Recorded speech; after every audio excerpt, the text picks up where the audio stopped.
Good morning, everyone. Welcome to our Living to 100 Club roundtable discussion.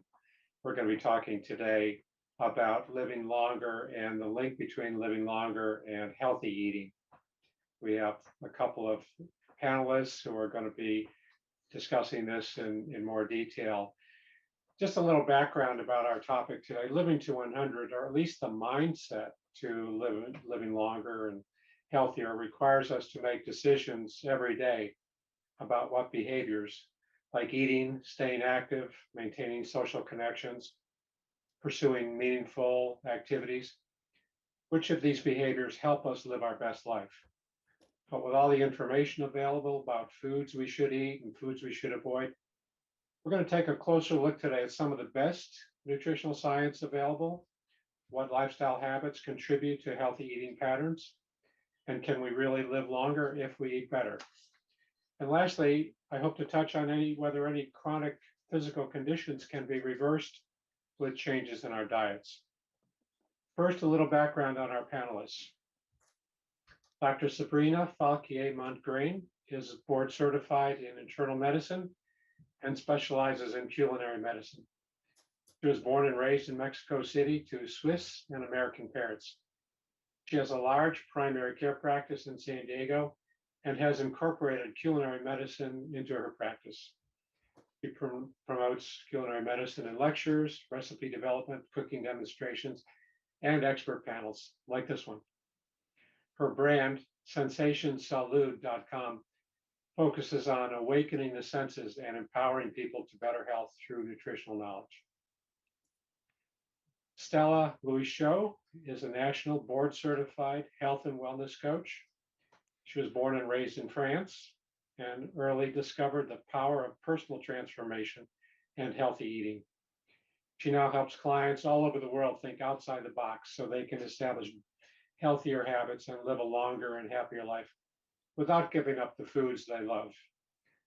Stella is the best-selling author of the book Sleep It Off, a revolutionary guide to losing weight, beating diabetes, and feeling your best through optimal rest. We have two perfect panelists for our discussion today. Thank you again for both joining us. Let me start with this question. Stella, let me begin with you. People are often confused about what makes up healthy eating patterns. Why is this? Why is there so much confusion? Yeah. Well, first, thanks for having me here, Joe. I'm very honored. Well, I think there are many reasons why people are confused, but the main one that I see when I work with clients is that a lot of the messages out there are about fine tuning rather than covering our bases when it comes to healthy eating. So you see, for instance, like the last research on how cinnamon can help us sharpen our memory. And then the focus goes to, oh, cinnamon, like we need to add cinnamon to our food, which is, yes, great and amazing.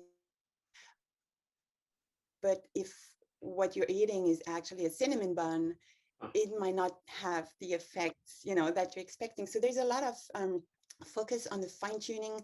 How many carbs should I eat exactly? Like how many grams of carbs a day?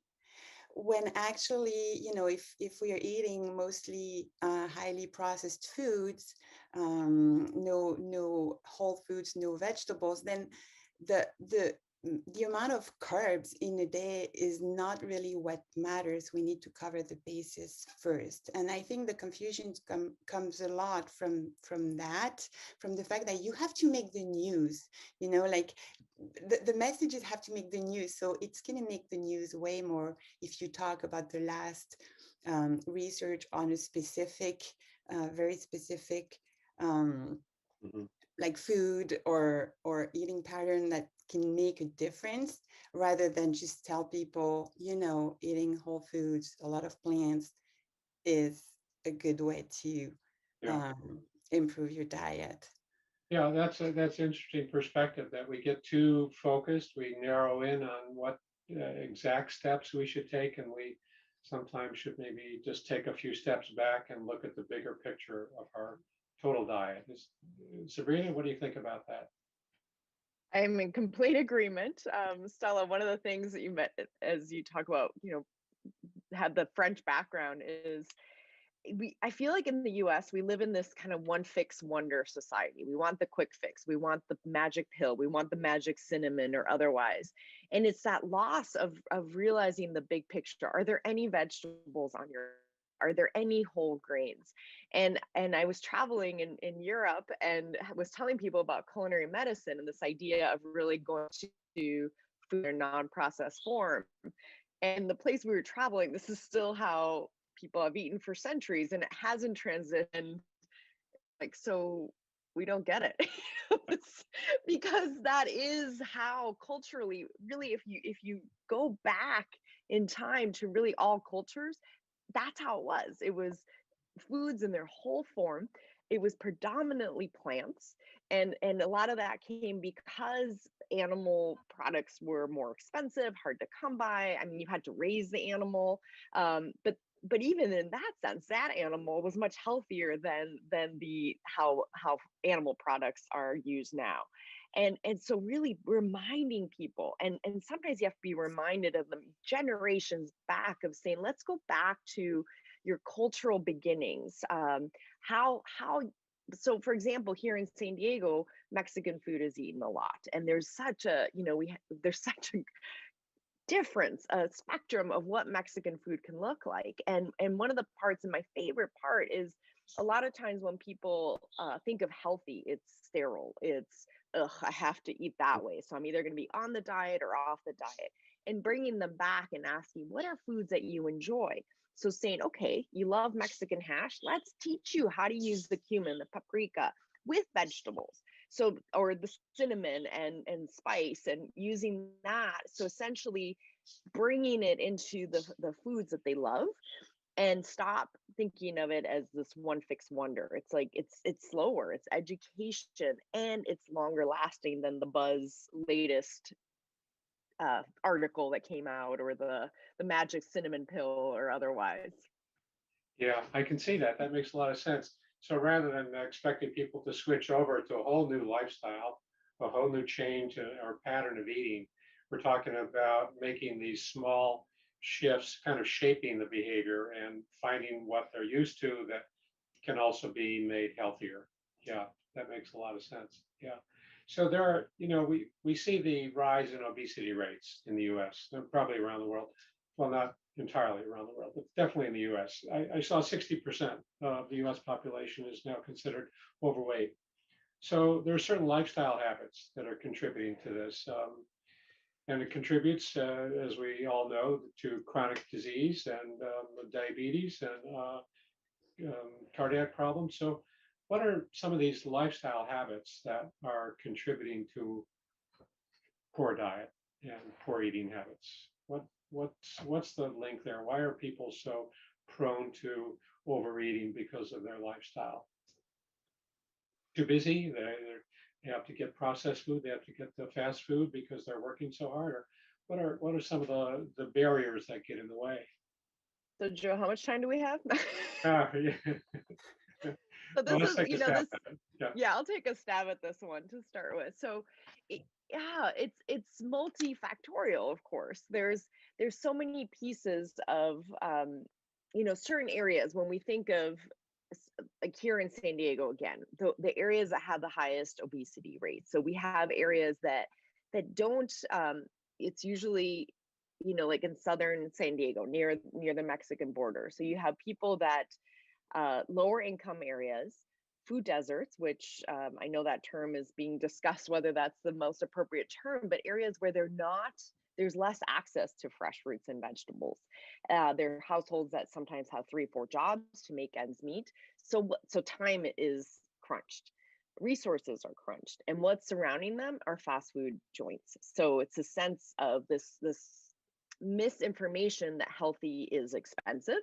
So saying, okay, well, to feed my family of 4, I can only do the junk food that's around me, and that's what's around me. So you don't see alternatives. So part of it is a structural system, and then the other part is lack of knowledge and education. So and I don't mean that as far as how many years you went to school at all. I mean as far as learning that healthy does not need to be expensive. And knowledge is power, right? If you have children and you are now feeding your children, if you realize the dire consequences of the foods that you are giving them, and you're giving them because that's what you can afford, or there's also some discussions that because you have 4 jobs, so you want to give them the treat because that's a way that you can show love to them.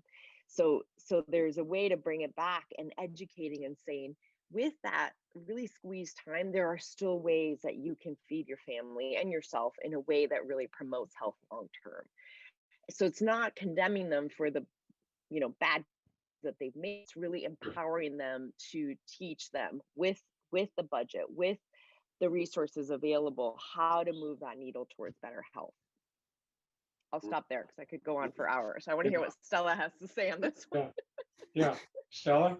Yeah, I think we're totally on the same page. And especially on the fact that, like, blaming is not empowering and doesn't lead us anywhere. When it comes to those behavior, the lifestyle habits that we might have here in the US, I'm just going to talk about the US compared to France, just because those are the two I know the best. But one thing I noticed when I moved to the US is that food and meals are not prioritized the same way.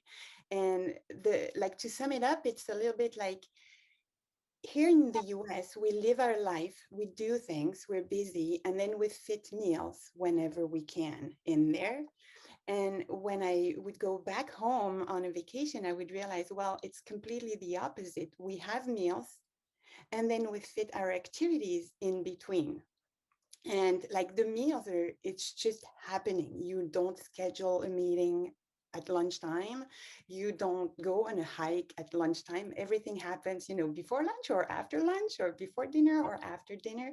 And I think this is something that we are unconscious about here. And I was like, when I first moved to the US 20 years ago, I started doing the same, just plan my activities and do my meals whenever I could. And that's only when I went back home that I realized, oh my gosh, this is how I used to live. I used to have my meals, and then I had to kind of reinstate that for my children. So that I think that's a big difference, not having that structure, that kind of like the entire culture that forces you to sit down for a meal and take some time to enjoy it. And that's also a big part of a big difference that I noticed. And as Sabrina was saying earlier, very often we have that attitude that we're either healthy or not healthy. We're on a diet or off a diet, right? And I think that's also a big difference between the two cultures, where food is not perceived the same way here. There's a lot of guilt and shame around treats and desserts and chocolate and that kind of things, and it makes it more, I don't know, tempting. And there's the bad food and the good food, and that also leads to a lot of a lack of confidence in people. They're like, oh, okay, I can't do this. I can't be healthy. I'm not that person. And I see people giving up before trying just because it seems daunting to. Yeah, they're questioning their own confidence and what they know, and a lot of the guilt and self-blame about making the wrong choices in the past, and kind of either all good or all bad, and that's hard. That's hard to come out of that kind of frame of mind. I can see that. So it really is a gradual shift, and again, it's the lifestyle change, and I'm not sure how we address that. What do we say to our audiences that, okay, we need to slow down a little bit and take time for meals and not be so rushed when our whole lifestyle puts the premium on productivity and rushing and getting a lot done and getting more done than we have time for. So it's hard to reconcile those two forces, I think. It's interesting, Joe, because one of the parts, as Stella was just saying, is that sense of returning the kitchen and the cooking as part of our day-to-day activity. So part of what I would rebuttal to that, or say, okay, so part of productivity is, okay, I need kind of in this is going to kind of the parenting household, of that sense of, and it could be the sandwich generation, right? So you have somebody who is taking care of a younger generation, trying to help them with homework, and then taking care of an elderly that might be in the same household, or managing, doctor's appointments, et cetera, through, helping them make those appointments. And one of the parts that I really try to educate is, okay, how about we bring that into the kitchen? So you see, okay, your kid wants to talk about their day, or maybe we have somebody that we're caretaking, bringing them into the kitchen, and instead of saying, okay, I'm going to go do this thing I don't like to do of making meals, if that's even happening, while everybody else is playing video games, doing homework, kind of separately, and saying, okay, how about we bring them into the kitchen and have my children tell me about the day, and say, hey, while you're telling me about your day, can you chop this lettuce? Or and it seems, again, going back to what I was saying, when I was traveling in France, I mental note, I was like, okay, don't move here and try to do culinary medicine, because where I was, it's the day-to-day existence. And so it's teaching people to bring that back, and saying every age range, if you have a toddler, they can tear lettuce. If you have a teenager, they're sewing, and there's a sense of competitive of, hey, why don't you plate the meal and see who plates it the best? So this utilizing where people are at to incorporate meal preparation, and giving them a life skill, right? So we want our kids to have 8 million different sports, and so running around doing all these things, and we forget that knowing how to do laundry, how to cook, how to feed themselves in a nutritious way, it's something that's been lost so much. So bringing them back slowly to that. And I know, Joe, a lot of with Living to 100 is a different generation, and a lot of it is also, if you have people who has somebody else that was cooking for in their household, and now that person has passed away, and to realize, okay, the canned food, the microwave meals are what are left. One of my favorite things has been to do classes for people that are older, and there's just some light to say, wow, I can feed myself by doing a simple overnight oats, where I'm literally putting 3 ingredients into a mason jar, shaking it up, and I know I'm going to wake up tomorrow and I've been my own precious little chef. So that those pieces of, it doesn't matter what stage of life that you're in, but bringing it back, and then waking up all your senses when you are having that meal. That's great. I love that. Yeah, helping them see there are more doors to open, and it's not, the future doesn't mean it's based on what happened yesterday or last year or 5 years ago. Yeah, and opening those doors, creating more opportunity. I love that. I love that model. Yeah, yeah. This is So really in terms of, well, go sorry. ahead, Stella, please. Yeah, no, I just wanted to bounce back on that. When Sabrina, you try to educate, people to make it easy also on themselves, right? It doesn't have to be complicated. And one thing I've noticed is that a lot of what we do for food is very cultural, right? So for instance, I was working with a client, and she had great breakfast every morning, right? She had a good, healthy breakfast, but then she was really struggling getting dinner on the table.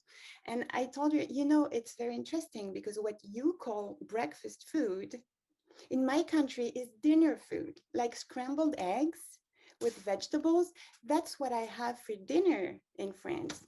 And why couldn't you just make breakfast also for dinner once in a while and get that on the table? It's healthy food. You enjoy it. Go for it. It doesn't have to be complicated. So I just wanted to, yeah, to jump back on that, the fact that often, again, we go for the complicated. We think we have to prepare a complicated meal for it to be healthy, but no, we don't. We just sometimes just having a few snacks on a plate, that's your dinner. Why should that be snack food? you know uh, Nuts and cheese and crackers and and a piece of fruit doesn't have to be snack food. It can be dinner. That's an important message, that kind of looking at making these smaller changes and this, taking the small steps rather than, and I think we've touched on this in a few different ways today, but taking these small steps and getting closer to our goal rather than this overnight, 180-degree change in our behavior. And I think it's those small steps that help to give us the rewards. And we see some reinforcement for that behavior, and that builds our confidence, and I think it maintains that momentum. So I think that's really an important message. It's not a major transformation. It's these small additions to our diet or small additions to activities around the meal preparation. It doesn't mean it doesn't have to be that kind of total change. I think that's a very powerful message to communicate to people. I like that. Yeah. Joe, can I add one more thing to that Yeah, message please, too? please. I think of things that we want to change in our life, right? So we want to eat healthier, we want to quit smoking. And if we compare with smoking, our goal is zero, right? Our goal is no cigarettes at all. Whereas something like changing food is something that we can't go to zero. We shouldn't go to zero. And so I always say, okay, so if one starts off and okay, so you had that cinnamon bun because you read about cinnamon and that, that's the first thing that comes to mind. And then you realize that wasn't the best choice, is in 3 to 4 hours later you had this incredible opportunity to be able to make a better choice, right? So really looking at it as new opportunities rather than I messed up my day, I might as well do another drive through, so that the beautiful life opportunities keep giving themselves. That's Yeah, we're continually presented with these choices, with these decision-making opportunities. Yeah. So to make a poor choice yesterday, I can start all over today, and I can have a different frame of mind for it. Yeah, I like that. So in terms of, I always wonder, like, what's the, down to the basics, what's the basic common denominator for food choices? I know that's a big question, but what's the ideal picture look like? You both have a lot of experience with diet, nutrition, and recommending. What does the big picture look like? What should households incorporate if you could influence somebody to make these major choices? What's the big picture look like? And we hear about a lot of the specific. What does the big picture look like in terms of meals and grains and processed, non-processed? What do you recommend to the average household? So I will let the doctor step in there, because as a health and wellness coach, I don't make nutritional recommendations directly. So I let Sabrina start with this this. is probably a good to say my caveat that this is nutrition or for informational purposes only, what we're doing today, and to please seek out your medical recommendations, your primary care doctor. So essentially the biggest thing, and especially in the United States and many other countries, is there are not enough vegetables and fruit. So I always like to think of, if we simplify it, to having a plate. So here I have my round plate and really trying to fill half of it up with vegetables and fruits, a quarter of the plate with whole grains, and a quarter of the plate with well thought out proteins. And if we think of that way, and if we want to simplify it even more, is more fruits and vegetables, and finding ways to do that again in a really simple way, like Stella said. So having a edible on your kitchen counter, apples, and eating it throughout the day, so it's visibly there. If I have a bowl of cookies, I'm much more to reach for that. So having fruits and vegetables that are readily available, from even the way you organize your refrigerator, right? So if I have my top drawers are always going to have fruits that need to be refrigerated, so berries, grapes, and then the top right drawer is going to have vegetables that can be eaten raw. So making it really simple. And that's, if I had one piece of advice, more vegetables and fruits. Good. Any additions, Stella?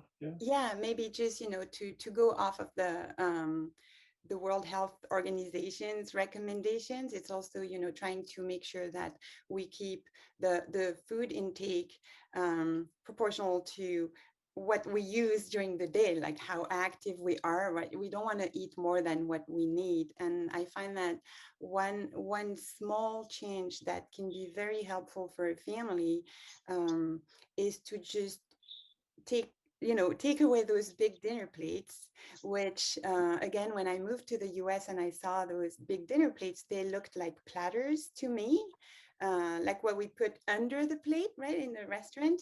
So take those away and just get a few smaller plates. And I'm not talking, tiny dessert plate, but like the 9-10 inch plate. um, and always having your food set on a plate, not eating from containers, and put the food on the plate. And then if you want to go for seconds, you go for seconds, but at least you start with a portion that is going to be probably smaller than if you eat on a dinner plate. And if on top of it, yeah, you can have half of that plate covered with vegetables, or if you don't really know what kind of vegetable, just go for green stuff, if it makes it easy at first. Half of your plate is green and the plate is not too big, and that will be a huge step forward. Good, good advice. Yeah. So half of the plate, smaller plates, and I just read about that recently, like 9-inch plate is not too big or not too small. It's a nice size. And half is for fruits and vegetables, and a quarter is for grains, whole grain. Like what, Sabrina? What do you put in So that quarter? it could, I mean, this is where it's the variety is the spice of life, but Yeah. one of the parts that I love. So if you're a rice eating household, let's start with something simple like that. If you can transition from white rice to brown or red rice, black rice, forbidden rice, the darker you get, the higher the nutritional components are going to be. And just to give a visual, so essentially a whole grain has three parts. So you have the husk, which is the outer component. You have the germ, which is where the healthy oils and minerals are. And then you have the endosperm, which is the white starchy stuff that white flour is made from. The outer husk and the germ are the part that has all the nutrients. So in our society, the fast food nation, we have removed the two parts with the healthy. We give it to the animals and we eat the starchy components that have no nutrients. So anything we can do to return to the kernel at its wholeness. So that's why I say if you're a rice eater, go darker on the color. If you are a pasta eater, do whole wheat pasta rather than white pasta. And if that is a big change, you can use capellini, which is essentially thin pasta, because some people find the texture to be off-putting if you're used to white pasta. So capellini or shaped whole wheat pasta is a really good transition. So any shape you like, it's all going to be the same. And if you're a bread eater, this is the few nutritional label reading I'm going to recommend today, is make sure that each slice has at least 3 grams of fiber per serving, ideally greater than 5. So being a wise consumer, not falling for the front of the box, which is an advertisement, but turning that box around and looking at the simple aspects of nutritional labels. Great, great. So good choices, the grain, pasta, bread, and make the adjustments on each of those. That's helpful. Stella, any additions, or would you add anything to the whole grains quarter section of our plate? Yeah, no, I mean, I think what Sabrina said was perfect. I might want to add that, when we don't really know what's whole, because as you were saying, Sabrina, there's a lot of advertising on the front of the package of a lot of products. So if you don't really know what whole means, if you can recognize what it is, like if it could grow, from a tree or from the ground, this is what we call whole. If your great grandmother would know what that food is, then chances are it's going to be a whole food, pretty much. Okay, good. And then let's talk about the protein, like quarter of the plate should be protein. What does that look like? I'm not talking about hamburgers, I'm sure. We're talking about but So Stella, do you fish. want to take this one first? Yeah, sure. So yeah, the idea is to go for leaner protein. right?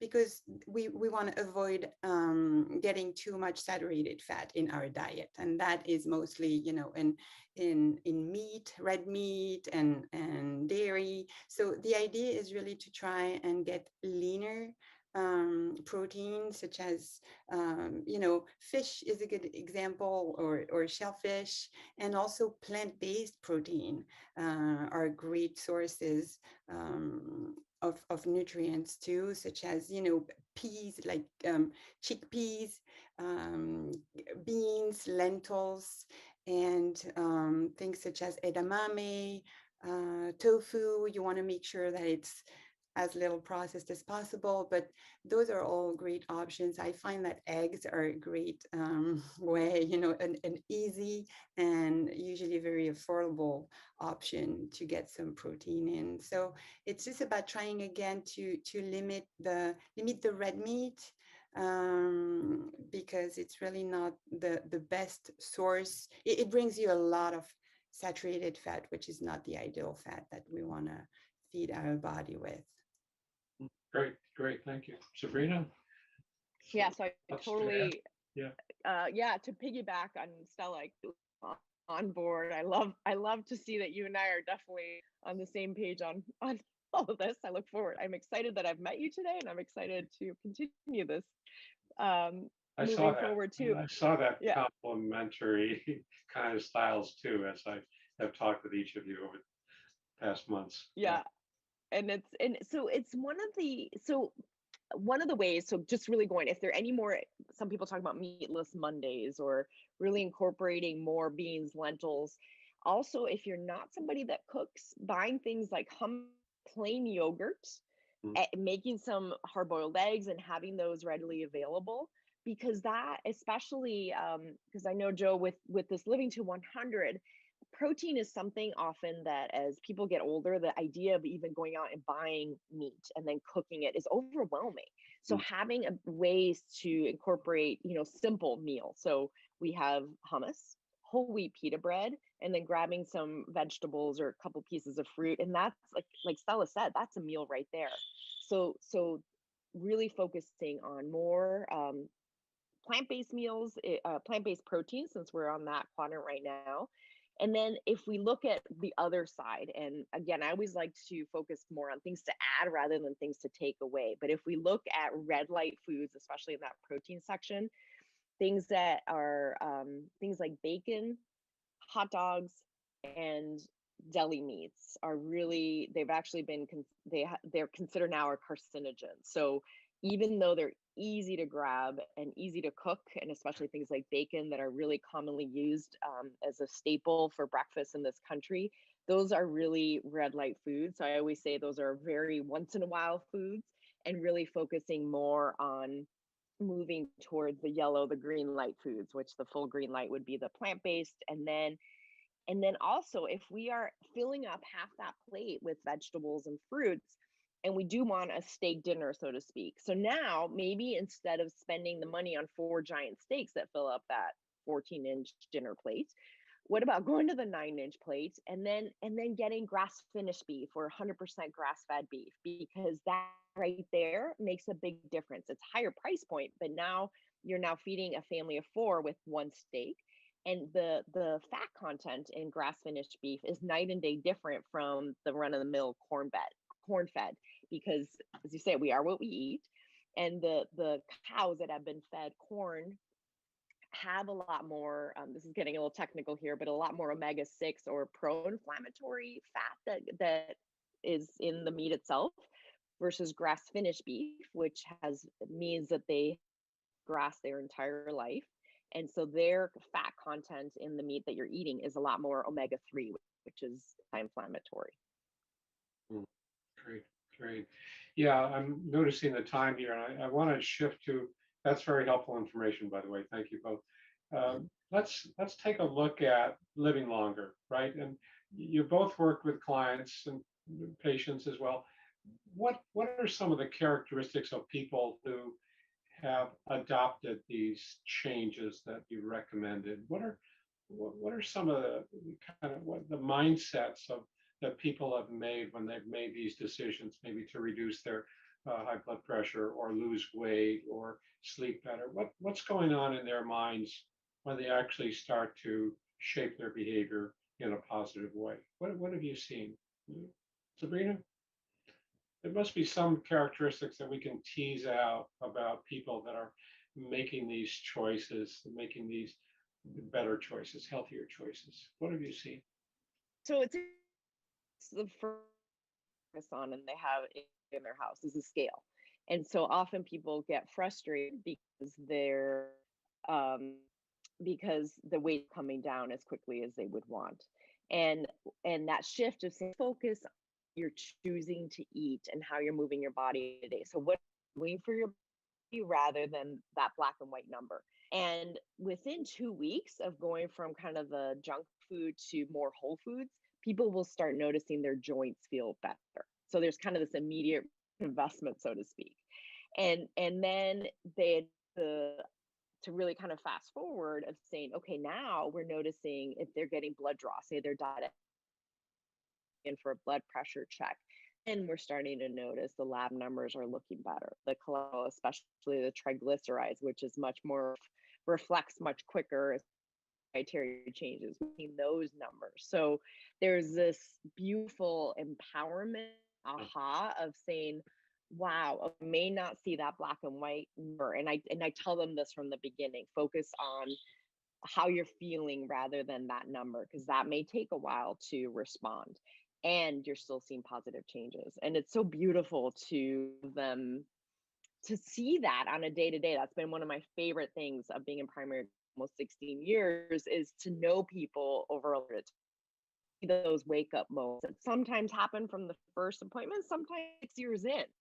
And finally have a moment of saying, wow, I really do have a say in my health on a day to day. That's great. Yeah, so they see the positive changes, and again, that's very reinforcing for that behavior. So they're going to continue that behavior. It's giving them the rewards, and it's helping them get closer to their goals. Yeah, I can see that. Stella, have you seen any typical characteristics? And yeah, like what? Yeah, for me, like what I've observed, and that's the most remarkable and the fastest result that they get is that they get more energy. So they end up, having that energy needed to play with their grandchildren, to, go and meet their and friends and play cards. Like just they get that love of life again. Like the energy makes a big difference, when everything in your day is a chore because you're tired, you feel sluggish. It's really, life is hard. And then when you get that energy back and you can do things again, this is really what I've noticed, the most, Sure. and the most amazing change that I can observe in people's So lives. again, as Sabrina's saying, it's that feedback that they're on the right track and Mhm. they're going to continue that behavior. Yeah. Yeah. I was watching your show last night, Kitchenistas, Sabrina, and I was really impressed with that little spot about the shared appointments where you had a group of patients in the room at one time. And I remember reading about shared appointments years ago, and I thought that was when you have the multidisciplinary treatment team in the same room with a group of patients. And that helps with, I think, goal setting. So I want to ask you about goal setting. What do you suggest to patients when they're starting out? What, how do they, how do they set some goals? What, when you're making these recommendations about, do you need to do these things? What are their goals? How do they start their goal setting? Hmm. Joe, I love what you just said because there are goals I have for them, right? Uh, Before they come in for their appointment, I've already looked at their labs or again, I've known patients for some of them decades. And and so I have my goals, but they may be completely different from where they're at. And I think that's the key is to um tease out what their goals are, right? So is it like Stella said, is it being able to go out to dinner with your friends and not be so uncomfortable and hoping that there's a close parking spot so you don't use all your energy getting to the restaurant? Is it being able to happily walk your child down the aisle? Is it being able to go back to Zumba classes. I mean, it could be all over the place. And essentially asking, what are your goals? And then with that saying, okay, from what I'm hearing that you want to do, this is what I see could be a really good starting point. Do you feel like this could be a good first goal for you? And not have a laundry list. I always picture, back before electronic devices, that people would show pictures of their grandkids. It's like, the 100 pictures come out. If I tell my patients, okay, I want you to do these 100 things between now and 3 months from now, A, that's too long of a gap. Yeah. B, where that's too much, Mm. right? So I will have them tell me, okay, so it sounds like what we've talked about today is this goal. Does that seem reasonable to you? How do you feel like that could begin for you? And that's inching away, and that's chipping away, chipping away, chipping away. Yeah, I think that talks about where the motivation is going to come from, because it's not going to come from the doctor, or it's not going to come from the health advisor. It's going to come from internal decision, right?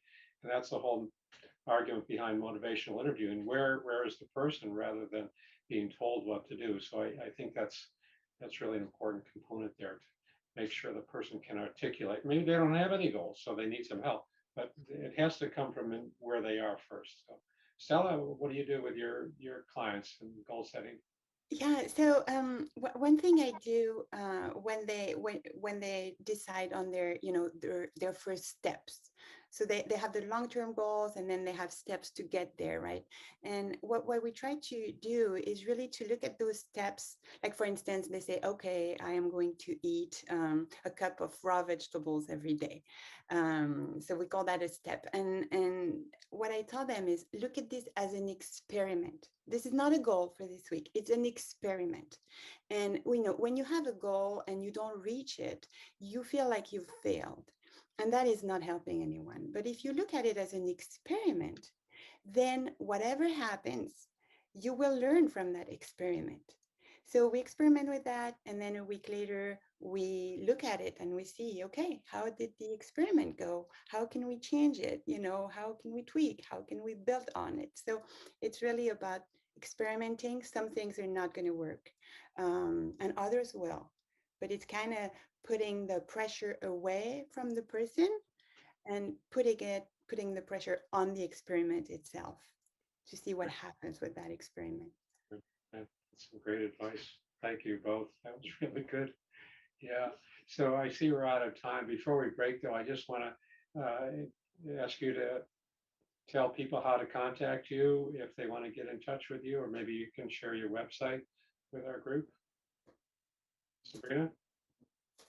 So absolutely. So my company is called Sensation Salud, and it's really about waking up your senses. And salud in Spanish means health. It also means cheers. So it's cheers to life and all that comes with it. So my website, sensationsalud.com, and then I'm also on social media, same handle. So please reach out. I really would love to hear if there are things that are helpful for you as far as steps to take. So that's the beauty of being a really new business, is that I'm growing and excited to take this journey with you. So thank you. Great. Sensationsalud.com. That's great. Thank you. Stella? Yeah, so my website is allonszycoaching.com, ALLONZ coaching.com. Allonsy stands for let's go in English. So that's the French of let's go. And it's all about, getting started, like meeting you where you are and going from there to be able to reach your goals. And there's a contact form on my website. That's the best way to get in touch with me and tell me, what I'm always creating content, creating classes, and I love to hear from people what they need, so that I can really provide what it is that you need to reach your goals. Great. allonszycoaching.com. Great. Thank you. I've seen both of your websites. They're beautiful websites, so I compliment you on that as well. Thank you both very much. This has been a wonderful treasure of a conversation. I hope we have a lot of people who are going to watch this and, impart this really important information. So thank you both for sharing your ideas and your expertise and your recommendations.